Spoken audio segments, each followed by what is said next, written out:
Lonely rancher took in an Apache girl. Her tribe believed was cursed. The first time he saw the girl, she was being dragged toward her death.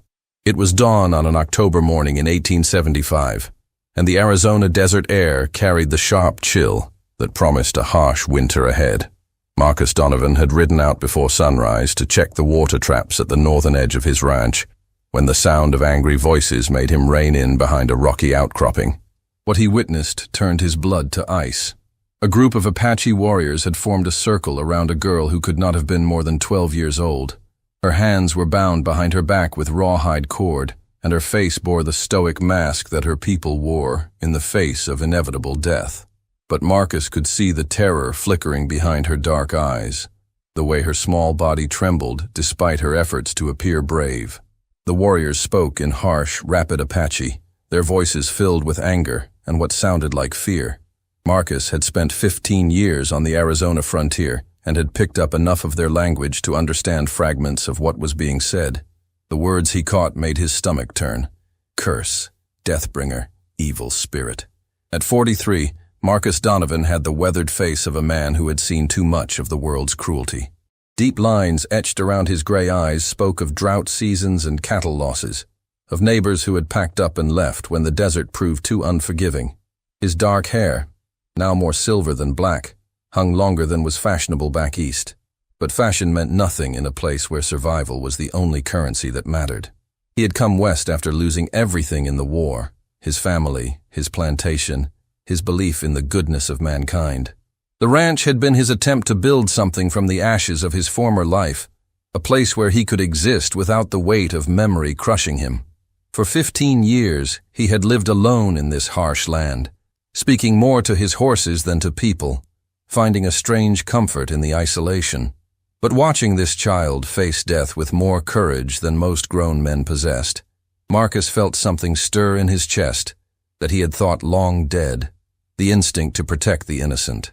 The Apache leader, a man Marcus recognized as Standing Bear from previous encounters, raised a stone axe above the girl's head.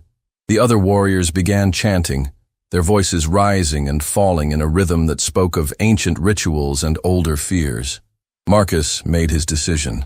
The crack of his Winchester echoed across the desert like thunder, the bullet striking the ground inches from Standing Bear's feet. The Apache warriors spun toward the sound, their own weapons instantly ready, but Marcus had already shifted position, using the rocky terrain to his advantage. "That's far enough," he called out in Spanish, knowing most of the Apache spoke it better than English. His voice carried the authority of a man who had commanded troops in battle, steady despite the odds he faced. Standing Bear's eyes narrowed as he recognized the lone rider emerging from behind the rocks. "White man, this is not your concern. Go, before you join the cursed one in death." Marcus guided his horse closer, his rifle trained on the group, but not directly threatening. He had learned long ago that showing respect while demonstrating strength was often more effective than pure aggression. "The girl interests me," he said simply. "Name your price." The Apache leader's face twisted with confusion and disgust. "You do not understand. This one brings death wherever she walks. She has cursed our people with her very existence." Marcus glanced at the girl, noting the way she watched him with intelligent eyes that seemed far too old for her face. Whatever had happened to earn her this treatment, she was still just a child facing a horrific end. "Then selling her to me solves your problem and mine," Marcus replied. "I need help on my ranch, and you need her gone. We both get what we want." Standing Bear spoke rapidly to the other warriors in Apache, and Marcus caught fragments of the heated discussion that followed. Some wanted to kill him along with the girl. Others seemed intrigued by the possibility of ridding themselves of their problem without bloodshed. Finally, Standing Bear turned back to Marcus. "You would take the Deathbringer into your home? You would risk the curse that follows her? I'll take that risk." The negotiation that followed was tense and surreal. Marcus found himself bartering for the life of a child as if she were livestock, offering horses and supplies in exchange for something her own people considered worthless and dangerous. The girl herself remained silent throughout, watching the proceedings with those unsettling dark eyes. When the deal was finally struck, 2 horses and a month's worth of supplies, Standing Bear cut the girl's bonds with obvious reluctance. He spoke to her in Apache, his words harsh and final, and Marcus saw her flinch as if struck. "What did you tell her?" Marcus asked. "That she is dead to us now, that if she sets foot on Apache land again, she will die slowly." Standing Bear mounted his horse, his face grim. "And White Man, when the curse takes you, remember that you chose this fate." With that ominous warning, the Apache warriors rode away, leaving Marcus alone with the girl he had just purchased. She stood perfectly still, watching him with a mixture of wariness and something that might have been hope. "Do you speak English?" he asked gently. She nodded slightly. "Some." Her voice was barely above a whisper, hoarse from fear and dehydration. Marcus dismounted and approached slowly, as he would a frightened animal. "My name is Marcus Donovan. What's yours?" "Ayana." She pronounced it carefully, as if testing whether he would remember it. "Ayana," he repeated, trying to match her pronunciation. "That's a beautiful name. What does it mean?" "Eternal flower." For the first time, something almost like a smile flickered across her face. "My mother said I was born during the season when the desert blooms." Marcus felt his heart clench at the past tense. "Where is your mother now?" Ayana's face closed off again. "Dead. Died when the sickness came to our village last winter, along with my father and little brother." The pieces began falling into place for Marcus. In Apache culture, unusual deaths or widespread illness were often attributed to supernatural causes. A child who survived when her entire family perished might easily be seen as cursed, especially if other misfortunes followed. How long ago was this? 7 moons. 7 months of living under the suspicion and fear of her own people. 7 months of being blamed for every mishap, every stroke of bad luck that befell the tribe. Marcus could only imagine what this child had endured. "Well, Ayana," he said, extending his hand to her, "you're safe now. No one will hurt you on my ranch."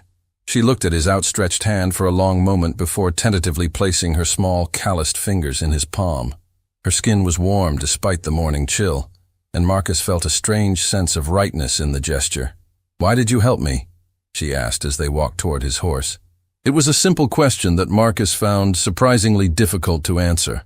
Why had he risked his life for a stranger? Why had he spent precious resources on a child he knew nothing about? "Because everyone deserves a chance," he said finally. "And because I don't believe in curses." As they rode back toward his ranch, Ayana sitting behind him on the saddle, Marcus began to explain what her new life would be like. The ranch was isolated, sitting in a valley surrounded by red mesas that glowed like fire at sunset. His nearest neighbor lived 20 miles away, and the closest town was a 3-day ride through dangerous territory. "Will I be your slave?" she asked, her voice matter-of-fact. The question hit Marcus like a physical blow. "No, you'll be, well, I suppose you'll be like family. You'll have chores and responsibilities, but you'll also be fed, clothed, and educated.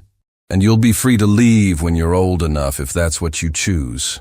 He felt her relax slightly against his back, some of the tension leaving her small frame. The ranch house came into view as they crested a ridge, a modest adobe structure that looked small and lonely against the vast landscape. Marcus had built it himself over the years, adding rooms as needed and fortifying it against both weather and potential attacks. It was not much to look at, but it was solid and secure. "It's not fancy," he said, feeling suddenly self-conscious about his humble home. "It's beautiful," Ayana said softly, and Marcus was surprised to realize she meant it. The next few days passed in a blur of adjustment and discovery.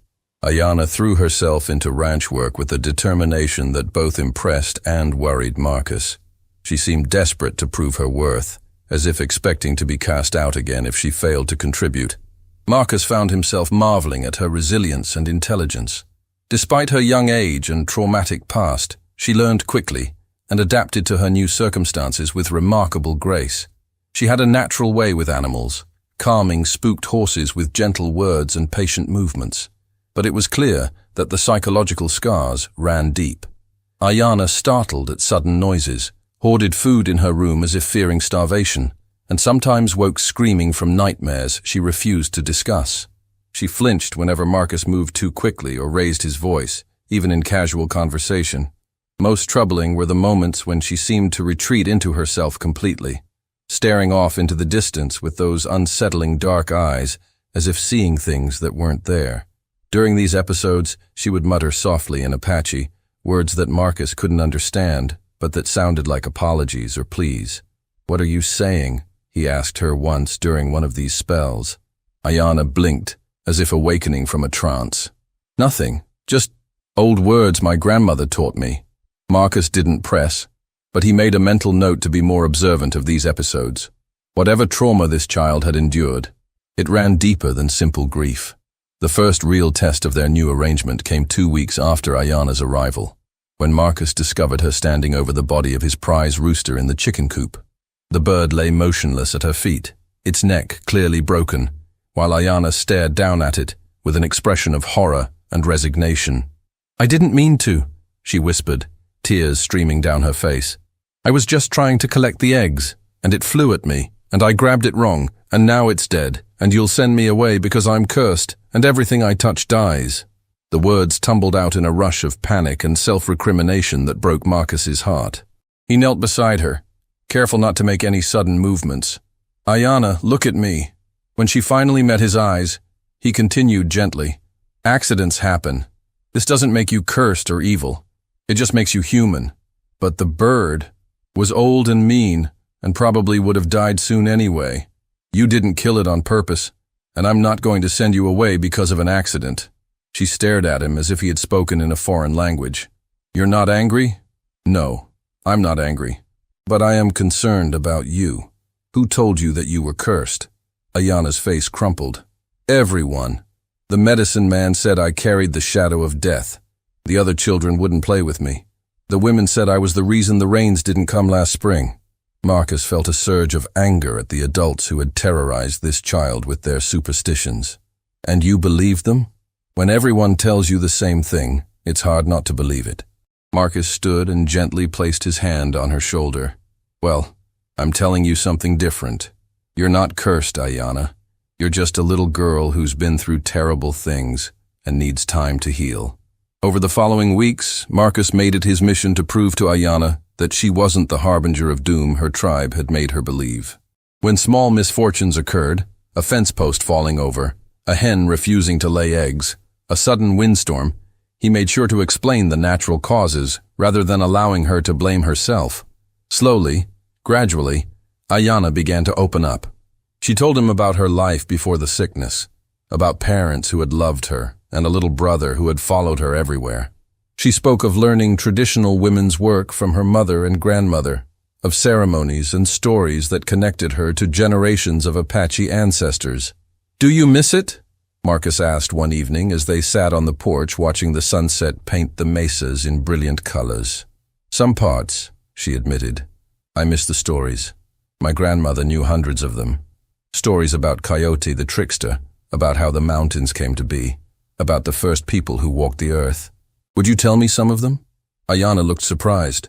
"You would want to hear Apache stories? I'd love to hear them. It's part of who you are, isn't it? And you're part of this family now." The word family seemed to startle her, but not unpleasantly. That night, for the first time since her arrival, Ayanna smiled, really smiled, as she began to tell Marcus the story of how Coyote stole fire from the sun to give to the people. As autumn turned to winter, their routine became more established. Mornings were spent tending to the animals and maintaining the ranch. Afternoons were devoted to lessons, with Marcus teaching Ayanna to read and write in English, while she taught him Apache words and customs. Evenings were for stories and conversation by the fireplace.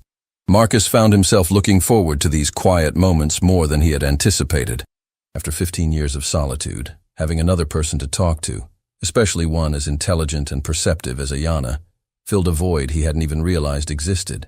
But their peaceful existence was shattered one cold December morning when a group of cavalry soldiers rode up to the ranch house. Marcus recognized their leader immediately, Captain William Hartley, a man whose reputation for brutality toward Native Americans was well known throughout the territory. "Donovan," Hartley said without dismounting, his eyes already scanning the property. "We're conducting sweeps for Apache hostiles in the area. You seen any Indian activity recently?" Marcus kept his expression neutral while his mind raced. Ayanna was inside the house, hopefully hidden in the root cellar as he had trained her to do whenever strangers approached. "Nothing unusual, Captain.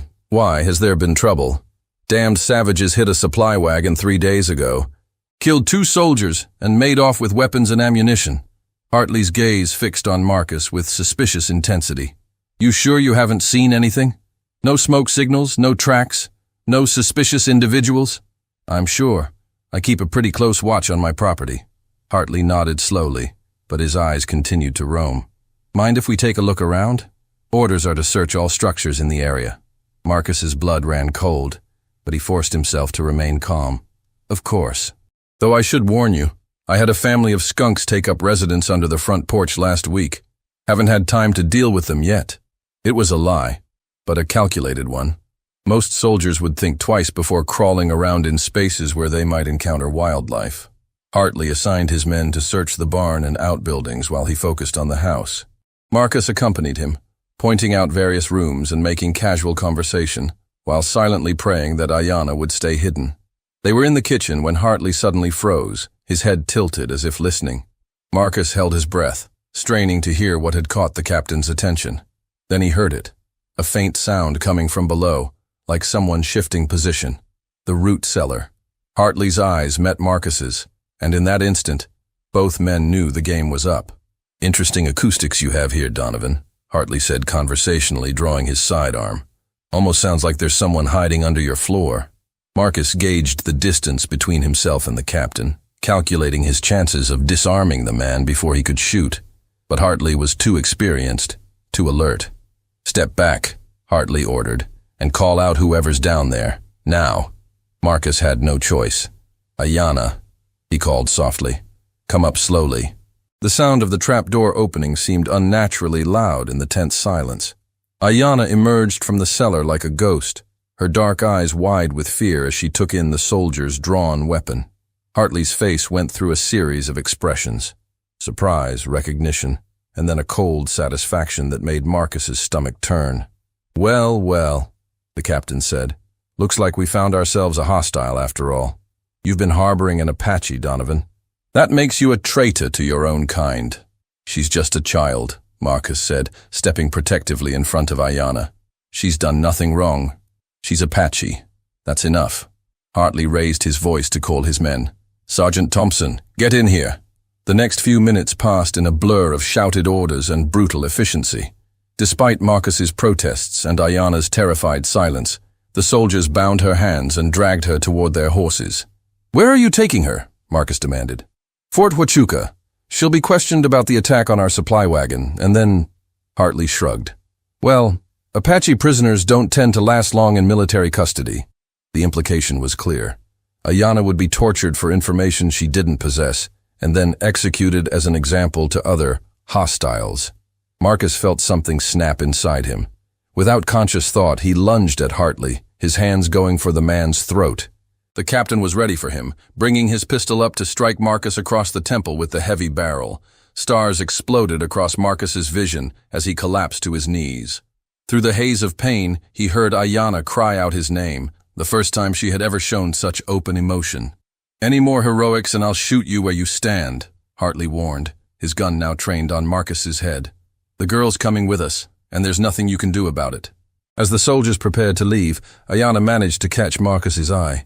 Her lips moved silently, forming words in Apache that he didn't understand, but somehow felt in his heart. Then she was gone, leaving Marcus alone with his rage and desperation. But Marcus Donovan had not survived 15 years on the frontier by giving up when things looked hopeless. As soon as the soldiers were out of sight, he began planning his rescue mission. Fort Huachuca was a 3-day ride south, a military installation built to house the soldiers tasked with pacifying the Apache tribes. Marcus had been there once before, during a supply run, and remembered its layout well enough to know that breaking someone out would be nearly impossible. Nearly, but not completely. Marcus spent the next day gathering supplies and weapons, knowing that he would only get one chance at this. He also sent word to the few neighbors he trusted, men who might be willing to help for the right price or out of simple human decency. 2 of them agreed to assist. Jake Morrison, a former cavalry sergeant who had grown disgusted with military policies toward Native Americans, and Tom Bradley, a rancher whose own daughter had been helped by Apache women when she fell ill the previous year. "You know this is likely a suicide mission," Morrison said as they met at Marcus's ranch. "Even if we get her out, they'll hunt us to the ends of the earth. Then we'll have to make sure they can't follow us," Marcus replied grimly. The plan they devised was simple in concept, but dangerous in execution. They would approach the fort at night, create a diversion to draw attention away from the jail, and extract Ayanna in the confusion. Then they would ride hard for the Mexican border, where American military authority held less sway. It was risky beyond measure, but Marcus couldn't live with himself if he didn't try. The night of the rescue, clouds obscured the moon, providing welcome darkness for their approach. Marcus and his companions reached the fort's perimeter without being detected, their horses left in a hidden ravine half a mile away. The jail was a squat stone building near the center of the compound, heavily guarded but not impregnable. Morrison created the promised diversion by setting fire to the stables, while Bradley covered their escape route. Marcus made his way to the jail during the chaos, picking the lock with skills learned during his wilder youth. Inside, he found Ayanna chained to a wall in a cell that reeked of human misery. She looked up at him, with eyes that held no surprise, as if she had known he would come. "I told you," she whispered as he worked to free her shackles. "I told you I was cursed. Now you'll die because of me, too. The only thing cursed about this situation is the men who think torturing children makes them soldiers," Marcus replied, finally getting the chains loose. They made their escape in a hail of gunfire, riding hard through the desert night while pursuit formed behind them. But Marcus had chosen his route carefully, leading them through terrain that favored those who knew it well over those who didn't.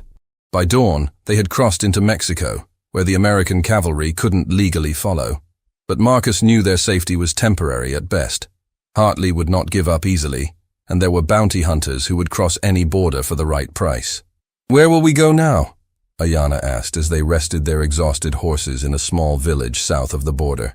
Marcus looked at this remarkable child who had already endured so much and made a decision that would change both their lives forever. "Wherever we need to go, to be safe. Together." Over the following months, Marcus and Ayanna became fugitives in their own land, moving from place to place, always staying ahead of those who hunted them. But in their constant movement, they found something unexpected, a family bond forged by shared danger and mutual dependence. Ayanna's nightmares gradually faded, replaced by a growing confidence and happiness that Marcus had never seen in her before. She stopped blaming herself for every mishap, started believing in her own worth as a human being. And Marcus discovered that saving this one child had given his life a meaning it had lacked for decades. He was no longer just surviving, he was living, loving, building something worthwhile. Eventually, they settled in a small town in New Mexico, where Marcus used a false name, and Ayanna posed as his niece. The deception was necessary for their safety, but the love between them was absolutely real. Years later, when Ayanna had grown into a strong, confident young woman, she would often reflect on the Apache beliefs that had nearly cost her life. She understood now that what her tribe had seen as a curse was actually a gift, the ability to survive when others could not, to find strength in the darkest moments, to inspire others to acts of extraordinary courage. And Marcus, watching her thrive in their new life, knew that the greatest miracle was not that he had saved her from her fate, but that she had saved him from his loneliness and given him a reason to believe in hope again. The curse, if it had ever existed at all, had been broken not by magic or ritual, but by the simple act of one human being choosing to love another unconditionally. In the end, that was the most powerful medicine of all.